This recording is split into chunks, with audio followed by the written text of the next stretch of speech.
Society tells women a lot of lies. One of the biggest ones being that your hard work is rewarded. This might be a controversial one, but it took me a very long time to realize, and it was a very hard pill to swallow, to learn that your hard work isn't rewarded, your advantage is rewarded. Now, don't get me wrong, there's a time and a place where your hard work will be rewarded. It's in school, it's in college, it's in maybe some workplaces where you do need to work hard to kind of be noticed or to get your work to speak for itself. But there is very much a myth of to just work blindlessly hard with no real aim other than, oh, my work will speak for itself. People will notice. I realized your hard work isn't rewarded, but your advantage is rewarded when I almost got so burnt out with work, studying, YouTube, everything all together. And I realized I don't actually feel any further ahead than before I started working this hard. When I say your advantage is rewarded, what I mean is the thing that comes naturally to you, the thing that's easy to do. For example, 2 people can work the same amount of hours in the same company, in the same office. The person that gets rewarded is the person that uses their skills and talents to the company's priorities or even the boss's priorities. For example, if your natural talent or skill is like storytelling, you know how to engage someone in a conversation, you bring them on a story, you tell them this and that, and they're just like sucked into the conversation. Or you're someone who's naturally really good at like public speaking in a company that really values new ideas, someone who pitches things, voices like a vision or an idea, your boss will take more notice of you versus someone that blindly works hard, hoping and praying that they get noticed, doesn't pitch any new ideas or is too scared to, doesn't think their ideas are good enough. Your hard work isn't rewarded, your advantage is rewarded. Another lie that we're sold is that I need to be more attractive to find a partner. I don't care what anyone says, we've all thought this at some point. Man or woman, to be honest. I feel like we've all bought into the lie that like, oh, if I lose weight, if I was blonde, if I dyed my hair, if I cut my hair, if I grew my hair. And then like you're humbled when you maybe watch like, you know, My 600-Pound Life. Or you just watch some kind of show, program, movie, and you're just like, okay, but if they can find someone, surely I can. Like there is love for us all. And I find the thing that you're maybe desperate to change is just the thing that you've never learned to accept. Like if you tell yourself, oh, I need to change this thing so that I can find a partner, this is just something you don't even believe a partner would accept about you. Because you don't believe a partner would accept it, I've had to learn the hard way. The thing that you feel like, gosh, I need to change this so that I can find a partner, is actually just the thing that you've never learned to accept. There's someone out there with your very trait, or subjectively worse, that has found a partner because they've accepted this flaw within themselves. The whole, I need to be more attractive, I need to lose more weight, I need to this to find a partner, this is a lie. What it actually is I need to accept this part of myself to find a partner. A lie I believed for probably 18 years of my life is that I have to be loud to be seen, or I have to be loud to be recognized. I have to be loud to be important, to be memorable, to be engaging, to be entertaining. And it's funny how maybe you've told yourself this too, but it's so funny how oftentimes when you are actually in a room that actually is a loud person, you literally don't even like the person. You can't stand the person. You say they're annoying, they're obnoxious, like they think they're the center of attention. The very thing you think you need to be more of, you often don't even like. You don't need to be loud to be seen. You actually just need to be vulnerable to be seen. Being vulnerable is very scary. Like I know I talk about this in a bunch of my friendship videos. I've said it before, but I'm going to say it again. You're not going to feel seen by anyone if you lock all of your secrets away. You're not going to feel seen by anyone if you lock all the personal stories, personal opinions away. You're not going to feel seen if you lock yourself away. I know it feels safer to show up in the world, in life, in school, at work, and pretend to be someone that we're not, to pretend to be just organized, that just quiet girl that just gets her work done, works hard, doesn't ask for anything, never makes a fuss, always says yes. That feels safe and it feels easy. I have been there, got the t-shirt, I've set up a souvenir shop, come buy my ornaments and fridge magnets. Like I have done that. However, that is a very exhausting life to live. I know because I've retired from that life. I'm selling my souvenir shop now. You only feel seen to the extent that you reveal yourself. Like if you over time slowly start to learn like, okay, it's actually safe for me to talk about the fact that I never had a relationship. It's actually safe for me to talk about the fact that, yeah, my parents are divorced and I don't know how I'm feeling about that, but like I'm kind of navigating it. It's actually safe for me to talk about the fact that, I'm an introvert. I don't have many friends. I kind of keep a close circle, a very, very, very, very close circle because there's not many people in the circle. It's actually safe to do that. We all know that feeling seen isn't about someone like literally looking at you and just, making you feel seen visually. It's about feeling seen emotionally. That's why feeling seen makes a dent and makes an impression when it's something like personal to you. You have to put like your personal opinions, personal life on the line to feel seen. You're not going to feel seen when you do that perfectionist, hardworking, never show my true self, pretend to be someone I'm not persona. Like, you're not going to feel seen. And I know there's this whole rhetoric of like, never share your personal life, evil eye, don't share any personal secrets about yourself. A lot of you guys have told me that as well. So yeah, I know a lot of you guys tell me about like not sharing, you don't want to open up, like why would I, evil eye and all this. That's totally fair enough. I mean, whatever is your taste. If your complaint is that you don't feel seen, but then you also don't open up, I have to tell it to you, sis. I'm not surprised.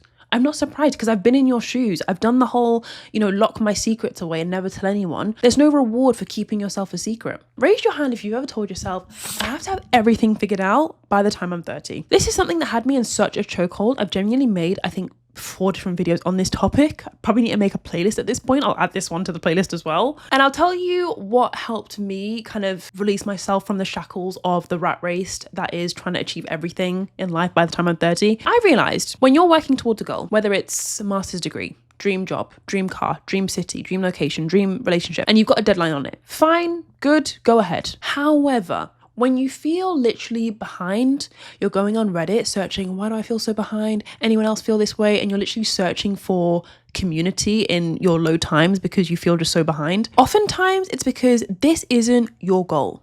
For example, right now I have goals. I'm currently a doctor working towards, I want to be a GP. So I need to do some exams. I need to get on the training process to become a GP. And I want to move back to London. Currently in this process, I am behind. I've not started studying. I've not started doing the process seriously. I've not registered for the website I need to register for. I've not spoken to enough people. I'm technically behind because I should have started doing this. However, I don't feel bad about it. I just kind of feel like, I know what I need to do, but I'm on my way. However, in the past, YouTube is a good one actually. I remember when I was about 60K, I felt like I was growing my channel, but things were slowing down. I felt really behind. I felt an urgency to make another viral video, do something important. Christina, think, hurry up. There was such urgency there. There was such a rush. It was a huge pressure of I am behind. And it was almost like I was grappling onto any little video that would get me a bit a push in subscribers. I would almost settle in a way for anything in front of me to help me get back on track. And maybe you can relate. Maybe there's been a time where you felt so behind that you felt desperate for any solution that would guarantee that you'd get ahead. Even if it was a solution that with more time, space, and freedom, you probably wouldn't have made that decision, but you just wanted to get ahead. Looking back on that time, I know I felt such pressure and such urgency because the goal wasn't mine. It was more just a goal I felt I needed to do. Looking at other people around my size of channel, it looks like they were doing really well, loads of views, loads of sponsorships, loads of comments. They seem to have everything going for them, and I felt behind purely based on comparison, and I was I need to catch up almost. Versus right now, when I'm on I know this goal of mine is my own goal. I want to be a GP for myself. No one is asking me to. If anything, from what I see online, this isn't a career you should be going into.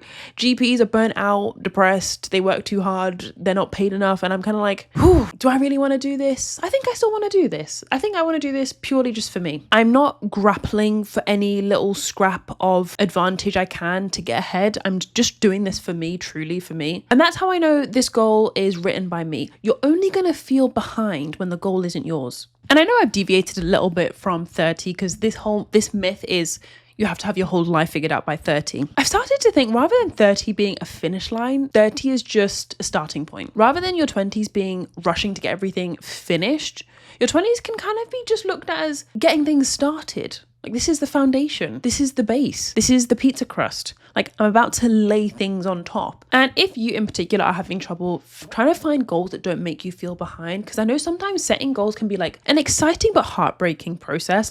Just as you're setting the goal and you're getting excited to achieve it, part of you is a little bit heartbroken and sad about but will I ever get there?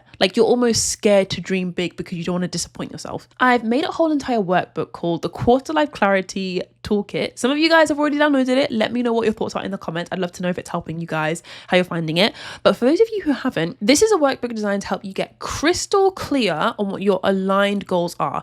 Not just the goals that you think would be cool. Instagram made you kind of invested in. Like you just kind of want to do it just to tick the box. These are goals that are not going to make you feel behind, but instead on your way. Chapter 4 in particular, called Align Goals, is a very important exercise. Let me know if you guys have done this in the comments below. And if you haven't, be sure to download it in the link in the description box below. All of my workbooks are completely for free. I love making them for you guys and I hope you enjoy them. Myth number 5, you'll be happier when you're successful. How many times have we said, if I just get this, I'll be happy. If I get one more bag, if I finish my degree, if I just get a promotion, if I just earn £10,000 more, if I just had $10,000 in my savings, if I get this, then I'll be happy. How many times have we said that? And the secret sauce I have to tell you is that this is the lie that keeps your insecurities alive. Because if you think about it, an insecurity you have is just a part of yourself that you think is unfinished.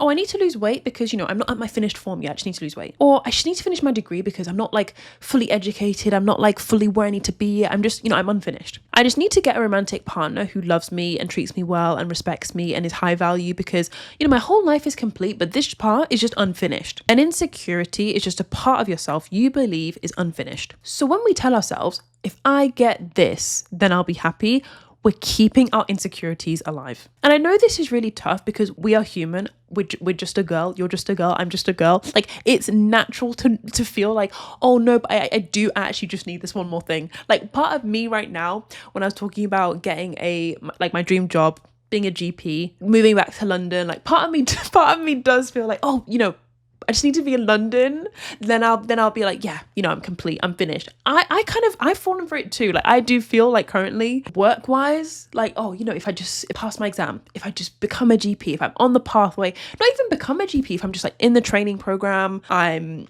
back in London, like I feel like, oh, things are together now, peace is restored, harmony is resolved, life is worth living. But actually, I've kind of started to think about, you know, insecurities, they're a bit like a bonfire. Like the more you say, I just need this, I just need that, these are logs that you're throwing on the fire.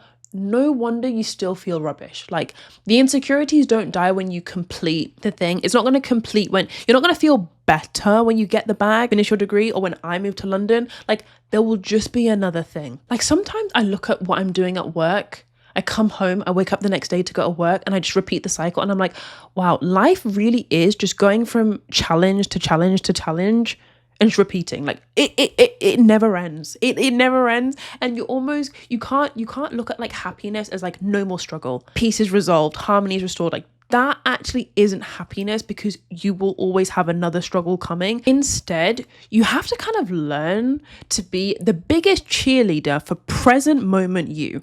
Like at the moment, you're a cheerleader, you're an advocate, you're a preacher for the future you. You believe in her, you want her to win, you want her to thrive. You almost believe in future you more than you believe in present you. Like think about that for a second, because I know for a fact you probably have a vision board. You've probably thought about having a vision board. You absolutely have a Pinterest board, maybe, possibly, I'm pretty sure. Let me know in the comments. Like you believe in this future version of you. You've fleshed her out, you thought about her, you've scripted about her, you've journaled about her. However, present you spend a lot of time with her. Hello. Present moment you spend a lot of time with. However, do you believe in her? Do you support her? Are you an advocate for her? Happiness, success, freedom, whatever it is you want, it doesn't really come after a thing that will give you that feeling. Instead, you kind of have to rewire your brain that you can have success in the middle of chaos, or you can have happiness in the middle of chaos. You can have absolute pure joy, pride, you know, like satisfaction in yourself, so proud of yourself. You can have that in the midst of a really challenging week. Like all the things that you actually want and that you're postponing to after you finish your degree, after you get a promotion, you can actually have right now. The present moment you right now watching this video is not a placeholder. You're not a stopgap. You're not a, oh, you know, this is just temporary for now whilst you get over to the brilliant, gorgeous, amazing future version of you. No, this version of you right now is very important. She's being overlooked. She's being neglected by you. And both you and future you will feel infinitely better when you actually become a cheerleader for this version of you. You're by her side, you're advocating for her, you support her, you believe in her. You're not giving her a to-do list 20 miles long to complete before she feels good about yourself. No, you feel good about her before she starts the to-do list. You feel good about her before the to-do list is written. You feel proud of her, you're cheering her on, you believe in her when she does the bare minimum or when she does the maximum. There is no criteria for this version of you to be good enough. you already are. Line number 6, be selfless and put everyone before you. There is no reward and no prize for the person that says yes to everyone but themselves. The only thing that's guaranteed with that is burnout. And I know because I've been there, done that, bought the t-shirt and set up a souvenir shop. Like, I know that all too well. The biggest thing with this, because I know there's so many videos out there on people pleasing, and I've made a bunch myself. The biggest thing though with like saying no to people and setting boundaries, stopping people pleasing, it's so scary, but only because you're scared of disappointing people. You're scared that all the hard work you've put in to build up this image of yourself is going to be knocked back and you're going to disappoint someone. When actually, I'll tell you the truth of what actually happens, because I've been on that people pleasing island with all the other people pleasers thinking, I need to say yes. I need to do everything to make other people happy. Got off of the island, landed on normal people who can look after themselves, say no, say yes whenever they want island. And I'm now looking back because at work I meet people and I'm like, oh, sis is saying yes all the time. Sis is not putting herself first. Sis has gone 5 hours plus without a lunch break. Like, I'm looking at like people that were just like me before, seeing other people pleasers, and I'm like, you think people think highly of you, or you think, oh, I'm saying yes all the time, I'm making people happy, you know, I'm in their good books. You think that's how you're coming across, but it's not necessarily always the case. For example, there's been times where I see girls doing exactly all the things I used to do and I automatically just feel bad. Like, people don't necessarily look at you and think, oh, you're doing all the right things, like you're so hardworking. I don't think that when I see other people pleasers. I empathize and I feel really bad. I worry, and I almost want you to start saying no more. Like, I want you to have more respect for your own time and respect for your own space. And at times at work, it feels a bit too far to go and start coaching people on when to say no. So I kind of don't really go that far. I just kind of carry on with my job and just be professional. But with friends, for example, with friends where I see them like kind of neglecting themselves, saying yes all the time, doing everything else for everyone else, I will step up and be like, sis, no, you don't want to go 3 hours of sleep just to go to this event, just because you don't want to say no because you're scared of cancelling. Cancel. Don't come. Sleep for 8 hours. Look after yourself. I will say that to a friend, but I won't really say it at work. The last lie that we need to scrunch up, put in a ball and throw it in the bin is that you can have it all as a woman. Now, this is a controversial one because you might comment down below and be like, Christina, but yes, you can have a family, have a career, have kids, look amazing, have a social life, be on top of your fitness game, earn a really good salary, have a loyal, supportive, kind partner. Yes, you can have it all. When I say you can have it all is a myth, what I mean is you can have anything you want, but you can't have absolutely everything and tick all the boxes. You have to make choices. There's a sacrifice you have to pay for some of the goals that you want.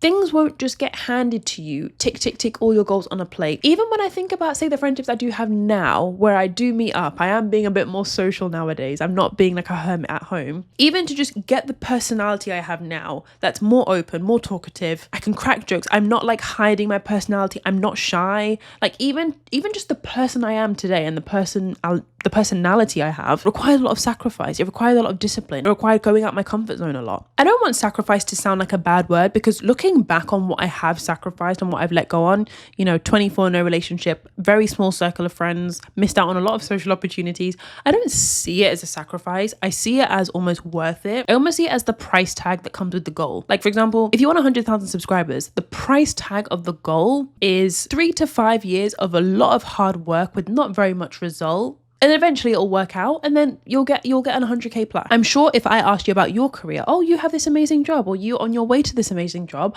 what's the price tag? You would tell me, oh my gosh, so much networking, so much career, so many interviews. Oh my God, the interviews, the exams, the tests, the masters, it comes with a price tag. So when I say you can't have it all, I don't mean that in a negative way at all. I want you to have all the goals and more that you want in your life. There is a price tag attached. There is a sacrifice attached. And by the time you get there, it won't feel like a sacrifice. It will just feel worth it. What did I miss?